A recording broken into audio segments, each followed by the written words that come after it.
Chapter 19. Representatives and Appearances in Heaven. The man who thinks from natural light alone is unable to comprehend that there is anything in heaven like what is in the world. The reason being that from natural light he had thought and confirmed himself in the idea that angels are only minds, and that minds are, as it were, ethereal breaths, having as a consequence no senses like those of men, thus no eyes, and if no eyes, no objects of sight. Yet an angel has all the senses that a man has, and much more exquisite senses. Indeed, the light by which angels see is much brighter than the light by which man sees. That angels are men in the most perfect form and enjoy every sense may be seen above, and that the light in heaven is much brighter than the light in the world. The nature of the objects that are visible to angels in the heavens cannot be described in a few words. For the most part, they are like things on earth, but more perfect in form and more abundant in number. That such things are in the heavens can be confirmed from the things seen by the prophets, as by Ezekiel in respect of the new temple and the new earth, described from chapter 40 to 48. By Daniel from chapter 7 to 12. By John from the first to the last chapter of the Revelation, and by others as described both in the historical and the prophetical parts of the Word. These things were seen by them when heaven was opened to them, and heaven is said to be opened when the interior sight, which is the sight of man's spirit, is opened. For the things that are in the heavens cannot be seen by the eyes of a man's body, but are seen by the eyes of his spirit. When it seems good to the Lord, these are opened, and man is then withdrawn from the natural light in which he is, from the sense of the body, and is raised up into a spiritual light in which he is from his spirit. In that light, the things that are in the heavens have been seen by me. But although the things seen in the heavens are for the most part like those on the earth, yet in essence they are unlike. For the things in the heavens come into existence from the Son of heaven, and those on earth from the Son of the world.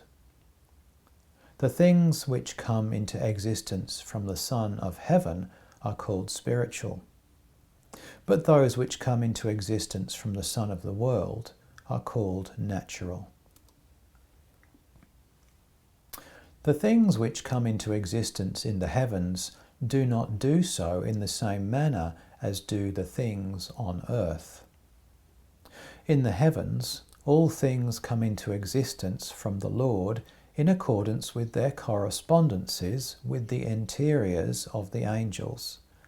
For angels have both interiors and exteriors. All things in their interiors have relation to love and faith, thus to the will and the understanding. For the will and the understanding are their receptacles, while their exteriors correspond to their interiors. That exteriors correspond to interiors may be seen above. This can be illustrated by what has been said above about the heat and light of heaven. That angels have heat in accordance with the quality of their love, and light in accordance with the quality of their wisdom. The same is true of all other things that present themselves before the senses of the angels. When I have been permitted to be in the company of angels, The things that were there appeared to me precisely the same as those in the world, and so plainly that I did not know but that I was in the world and in a king's palace there. I also spoke with the angels as man with man. Since all things that correspond to interiors also represent them, they are therefore called representatives. And because they are varied in accordance with the state of the interiors of the angels, they are also called appearances. Nevertheless, the things that appear before the eyes of angels in the heavens and are perceived by their senses appear and are perceived just as true to life as do things on earth to men, nay, rather, much more clearly, distinctly, and perceptibly. Appearances of this kind in heaven are called real appearances, because they have real existence. Appearances that are not real also occur, which are such as do appear but do not correspond to interiors. These will be treated of in the following pages. To show what the things are that appear to the angels in accordance with correspondences, I would here mention this one instance only for the sake of illustration. By those who are intelligent, gardens and paradises full of trees and flowers of every kind are seen.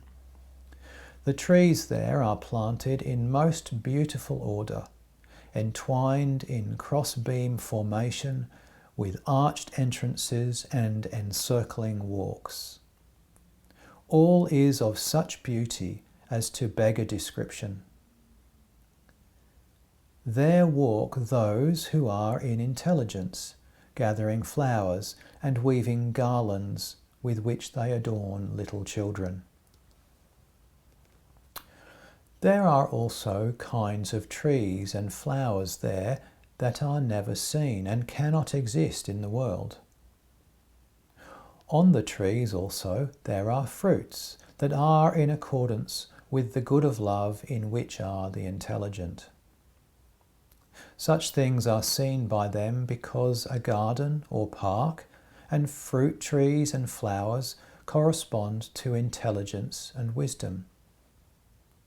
That there are such things in heaven is acknowledged on the earth, but only by those who are in good, and who have not extinguished in themselves the light of heaven by means of natural light and its fallacies. For when they think about heaven, they think and say that there are such things there as ear hath not heard, nor eye seen.